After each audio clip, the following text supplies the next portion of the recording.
Hello साथीहरू, हामी चाहिँ फाइनली लुवाङ गाउँ घुम्न जानुको लागि रेडी भइसक्यौँ।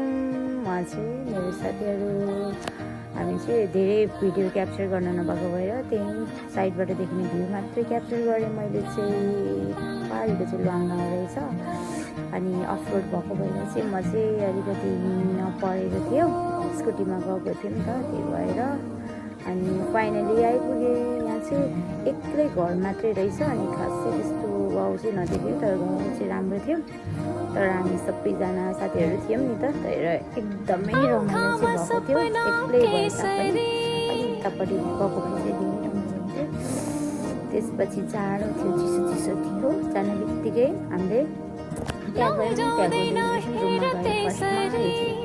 त्यसपछि तातो तातो चिया र मकै खायौँ हामीले।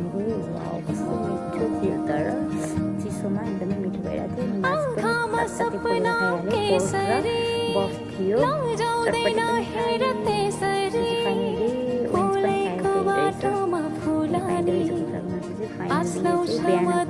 मर्निङको भ्यू है गाइस। म त यहाँ हामी चाहिँ उता मुस्ताङ जाने प्लान भएको भएर चाहिँ खासै बिहानमा चाहिँ खासै फोटोसोटो त्यति धेरै खिचेन। बिहानको भ्यू पनि खासै राम्रोसँग हेरेन, तर एकदमै राम्रो थियो। बिहानको भ्यू चाहिँ पानी परिरहेको थियो नि त, मलाई त टेन्सन लागिरहेको थियो कि पानी परेर ला केही भ्यू नै हेर्न पाउँदिनँ होला भन्ने भएको थियो।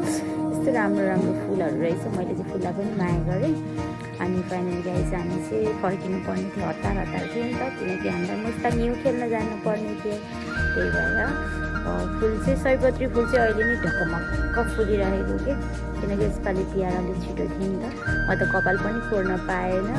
त्यसपछि त पुरा सयपत्रीको बास्नामा हराउँदै म चाहिँ लागेँ साथीहरू। अनि त्यसपछि अब जानु त पर्छ होइन, उता हिउँ खेल्नलाई हतार भइरहेछ, उता एक्साइटेड भइरहेछ हिउँ खेल्नको लागि। फुलहरूमा पनि रमाएँ अनि कपाल पनि नपरिकन गएँ म चाहिँ। बाई बाई साथीहरू।